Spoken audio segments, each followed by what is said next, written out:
नमस्कार। ज्योतिष विषय के अंतर्गत आज हम लोग बृहत पराशर होरा शास्त्र के एक महत्वपूर्ण अध्याय 18 की बात करेंगे, जिसका नाम है षष्ठ भाव फला अध्याय। षष्ठ भाव फला अध्याय का तात्पर्य है कि छठे भाव के फल की चर्चा इस अध्याय में की गई है। हम सभी जानते हैं छठा भाव रोग, ऋण और शत्रु के लिए होता है। तो इस वीडियो में रोग, ऋण, शत्रु की बात होगी जो कि छठे भाव से संबंधित है। और यह जो छठा भाव है यह बृहत पराशर होरा शास्त्र में जिस प्रकार से बताया गया है, हम उन्हीं सूत्रों की बात करेंगे। मूल सूत्र वही है और उन्हीं सूत्रों को आज के संदर्भ में प्रयोग करते समय हमें किन बातों का ध्यान रखना चाहिए उसका भी चर्चा इस वीडियो में की जाएगी। इस पुस्तक को लिखा गया था आज से 5000 साल पहले।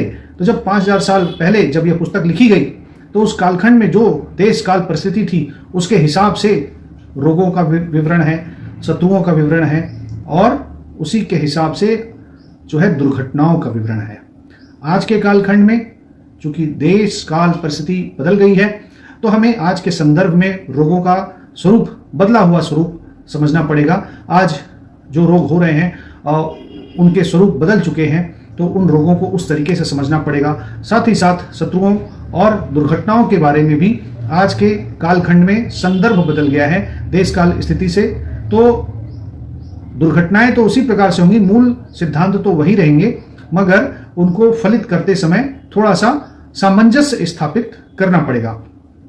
तो जो पहला नियम है इस अध्याय में वह बताया गया है कि यदि षष्ठेश यानी छठे भाव का स्वामी छठे भाव में, आठवें भाव में या लग्न में बैठ जाए तो व्यक्ति के शरीर में व्रण होता है। व्रण का अर्थ है घाव या कुछ चोट या कोई विशेष प्रकार की समस्या जो कि घाव से संबंधित है, फोड़े के संबंधित है, उसको फोड़ा भी आप समझ सकते हैं।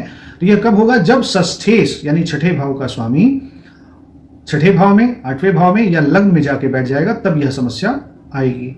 इसके साथ साथ यह बताया गया है कि यह भी बताया गया है कि किस शरीर के किस अंग पर वह व्याधि आने वाली है, वह व्रण आने वाला है। तो उसमें बताया गया कि छठे भाव में जो राशि है उस राशि के अंग पर व्यक्ति को व्रण होगा। उदाहरण स्वरूप यदि छठे भाव में मेष राशि है तो सर में चोट समझें, यदि छठे भाव में मिथुन राशि है तो कंधे में चोट समझें, यदि छठे भाव में धनु राशि है तो जंघे पर चोट, व्रण, घाव समझें। इसी प्रकार से यह भी बताया गया है कि छठे भाव के स्वामी के साथ यदि कोई संबंधी भाव का अधिपति बैठा हो तो उस संबंधी को भी यह रोग हो सकता है। उदाहरण स्वरूप यदि माता के भाव का स्वामी यानी चतुर्थ भाव का स्वामी छठे भाव के स्वामी के साथ युति कर ले तो व्यक्ति को वो कष्ट होने की संभावना विशेष है जो माता के जीवन में है। यानी जिस कष्ट से माता ग्रसित है वही कष्ट से व्यक्ति भी ग्रसित हो जाएगा। इसके बाद जो अगला नियम आता है वो इस प्रकार से आता है कि ये जो ग्रह हैं वो ग्रह भी अलग अलग अंगों में व्रण या घाव प्रकट कर देते हैं। उदाहरण स्वरूप सूर्य है तो सर में, चंद्रमा है तो चेहरे पे, मंगल है तो कंठ में, बुध है तो नाभि में और गुरु है तो नाक पर, शुक्र है तो आंख पर, शनि है तो पैर में, राहु या केतु दोनों है तो पेट में। इस प्रकार से इन अंगों पर ग्रहों को भी देख करके इन अंगों की व्याख्या होती है। इन अंगों पर विशेष प्रकार के व्रण या घाव हो सकते हैं। यह यदि ये ग्रह षष्ठेश होकर के 1, 6 और 8 में बैठ जाएंगे तब यह विशेष रूप से भाव है कि यह फलित विशेष रूप से बैठेगा और इस तरह की बातें होने की संभावना विशेष है। इसके साथ साथ बताया गया है कि मंगल अथवा बुध लग्नेश होकर के, मंगल या बुध लग्नेश होकर के, इसका अर्थ यह हो गया कि मेष राशि, वृश्चिक राशि, मिथुन राशि और कन्या राशि, इन 4 लग्नों में यदि चंद्रमा, राहु, शनि की युति हो, ठीक है, चंद्रमा, शनि और राहु की युति हो, किसके साथ? मंगल अथवा बुध के साथ, जो लग्नेश है उसके साथ युति कर ले तो व्यक्ति को कुष्ठ रोग होता है। कुष्ठ रोग देखिए उस कालखंड में कुष्ठ रोग लिख दिया गया है। आज के संदर्भ में आप ये समझिए कि किसी प्रकार की स्किन डिजीज की बात हो रही है। यह कब होगा? जब जब मंगल अथवा बुध इन दोनों में से कोई एक ग्रह लग्नेश होकर के चंद्रमा, राहु और शनि के साथ युति कर ले तो ऐसे में व्यक्ति को स्किन संबंधी कोई बीमारी, त्वचा संबंधी कोई रोग हो सकता है। इसके साथ साथ यह बताया गया है यदि चंद्रमा लग्नेश नहीं हो और चंद्रमा राहु के साथ लगन में बैठता हो तो व्यक्ति को श्वेत कुष्ठ होता है। श्वेत कुष्ठ को आप ये समझिए कि स्किन में कोई ऐसी डिजीज, ऐसी बीमारी जो कि त्वचा के रंग को सफेद कर देती हो तो वह रोग होगा और चंद्रमा राहु की युति होगी लग्न में तब। अगला जो योग बताया गया है वह यह बताया गया कि मंगल अथवा बुध यदि लग्नेश होकर के चंद्रमा शनि राहु के साथ युति कर ले तो व्यक्ति के जीवन में कुष्ठ रोग हो सकता है, त्वचा संबंधी रोग हो सकते हैं। इसके साथ साथ यदि चंद्रमा लग्नेश नहीं हो मगर लग्न में राहु के साथ बैठता हो तो व्यक्ति को श्वेत कुष्ठ होता है। चंद्रमा लग्नेश नहीं हो और चंद्रमा जो है शनि के साथ युति कर ले तो कृष्ण कुष्ठ होता है। और चंद्रमा लग्नेश नहीं हो मगर वह जो है मंगल के साथ युति करके चंद्रमा लग्न में बैठ जाए तो व्यक्ति को रक्त कुष्ठ होता है। श्वेत कुष्ठ का अर्थ यह है कि व्यक्ति को शरीर में ऐसी त्वचा संबंधी बीमारी होगी जिससे कि त्वचा सफेद हो जाए।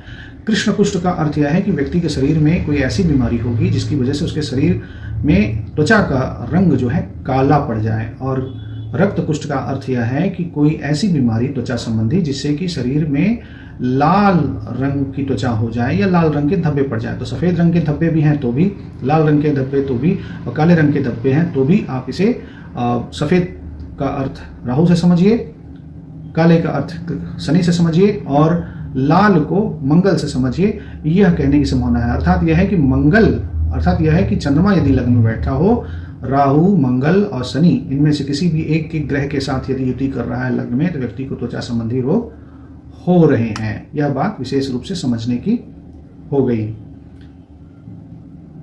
अगला जो योग है वो इस प्रकार से है कि लग्न में षष्ठेश हो और अष्टमेश भी हो। लग्न में षष्ठेश अष्टमेश हो, दोनों ग्रह बैठते हैं और रवि भी बैठ जाए, सूर्य भी बैठ जाए तो व्यक्ति को ज्वर देता है, व्यक्ति का शरीर का तापमान बढ़ जाएगा, बुखार आ जाएगा। यदि लग्न में षष्ठेश अष्टमेश बैठे हो और वहां पर चंद्रमा बैठ जाए तो व्यक्ति को कफ प्रवृत्ति हो जाएगी, कफ की बीमारी हो जाएगी।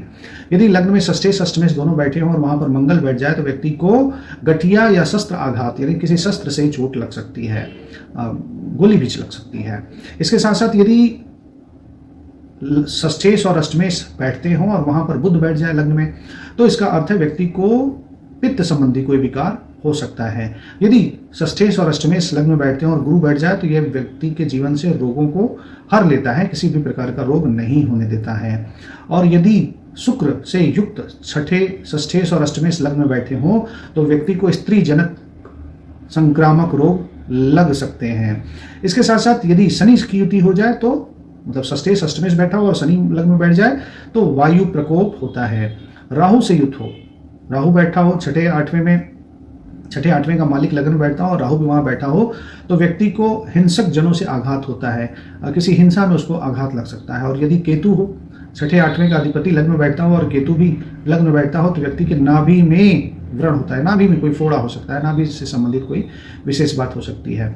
रोग देने वाला ग्रह, वही बात होगी फिर से, रोग देने वाला ग्रह यदि किसी संबंधी भाव का अधिपति, यदि चतुर्थ भाव का अधिपति है तो माता, और नवम भाव का अधिपति है तो पिता, या दसम भाव का अधिपति है तो पिता, और पंचम भाव का अधिपति है पुत्र, सातवें भाव का अधिपति है तो पत्नी, इनको भी वही कष्ट होने की विशेष संभावना हो जाती है। तो ये एक विशेष बात हो गई कि जो है रोग देने वाला ग्रह यदि किसी दूसरे संबंधी भाव का भी अधिपति है तो मतलब संबंध में भी रोग फैल रहे हैं, यह समझने का संकेत मिल गया। इसके अलावा षष्ठ भाव और षष्ठेश दोनों पापयुत हो, मतलब छठे भाव में पाप ग्रह बैठ जाए और षष्ठेश जहां पर भी बैठा वहां पर भी पाप ग्रह हो और शनि राहु से युक्त हो, शनि राहु की भी युति हो तो व्यक्ति जीवन भर रोगी बना रहता है। यह कब होगा? जब छठे भाव में पाप ग्रह बैठ जाए, षष्ठेश पाप ग्रह के साथ युक्त हो जाए और शनि राहु से युक्त हो तो फिर व्यक्ति जीवन भर जो है ग्रसित रहेगा, उसको कुछ न कुछ क्लेश शरीर का लगा रहेगा। अगला जो योग है वो इस प्रकार से कि छठे भाव में मंगल हो और षष्ठेश अष्टम भाव में चला जाए तो 6 और 12 वर्ष की आयु में ज्वर रोग होता है। यह कब होगा? जब छठे भाव में मंगल हो और षष्ठेश 8वें भाव में चला जाए तो व्यक्ति को 6 और 12 के वर्ष में ज्वर रोग होता है। देखिए 6 और 12 वर्ष तो दिया गया है मगर कोई जरूरी नहीं कि 6 और 12 वर्ष हो, उस व्यक्ति की शरीर की टेंडेंसी ऐसी है कि उसको अचानक से ज्वर बढ़ सकता है। यह बात विशेष रूप से समझने की हो गई। अगला नियम इस प्रकार से कि छठे भाव में गुरु बैठता हो और गुरु की राशि में जो है यानी मीन राशि या धनु राशि में चंद्रमा बैठता हो तो व्यक्ति को 22 वर्ष की आयु में या 19 वर्ष की आयु में कुष्ठ रोग हो सकता है। कुष्ठ रोग का अर्थ है कि वहां पर त्वचा संबंधी कोई रोग है। इसके बाद षष्ठ भाव में राहु हो, छठे भाव में राहु बैठता हो और केंद्र में शनि हो, चारों केंद्रों में 1, 4, 7, 10 में किसी एक भाव में शनि बैठा हो, अष्टम भाव में लग्नेश हो, 8वें भाव में लग्नेश जाकर के बैठ जाए व्यक्ति को क्षय रोग होता है। क्षय का अर्थ है टीबी।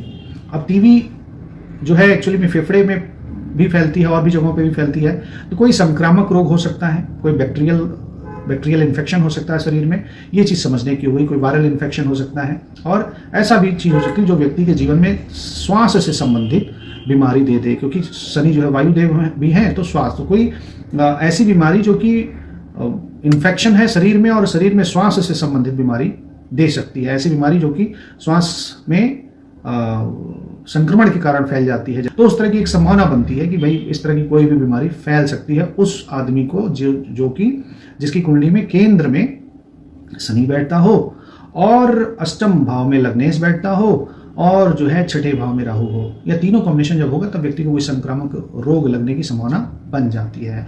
फिर जो है देखिए, जो अगला नियम है वो इस प्रकार से कि द्वादश से षष्ठ में हो और षष्ठे से द्वादश में हो तो गुल्म रोग होता है। गुल्म रोग मतलब पेट अचानक से फूल जाए। अब इसको आप अपेंडिक्स समझ सकते हैं, ठीक है, या पेट के अंदर कोई भी किसी भी प्रकार का पेट और आंतों से संबंधित कोई भी विशेष रोग, क्योंकि द्वादश भाव और छठे भाव का संबंध है, तो पेट की आंतों से संबंधित कोई विशेष रोग व्यक्ति को हो सकता है। पुस्तक कहती है गुल्म रोग होगा। फिर जो अगला नियम है वो इस प्रकार से कि चंद्रमा शनि जो है छठे में हो तो 45 वर्ष की आयु में रक्त कुष्ठ होता है। मतलब रक्त कुष्ठ का अर्थ है कि शरीर में लाल रंग के धब्बे पड़ सकते हैं, लाल रंग के जो है स्किन हो सकती है, उसके शरीर में प्लेटलेट डाउन हो सकता है, इस तरह का भी कुछ हो सकता है। प्लेटलेट डाउन होने से भी शरीर में लाल धब्बे पड़ जाते हैं।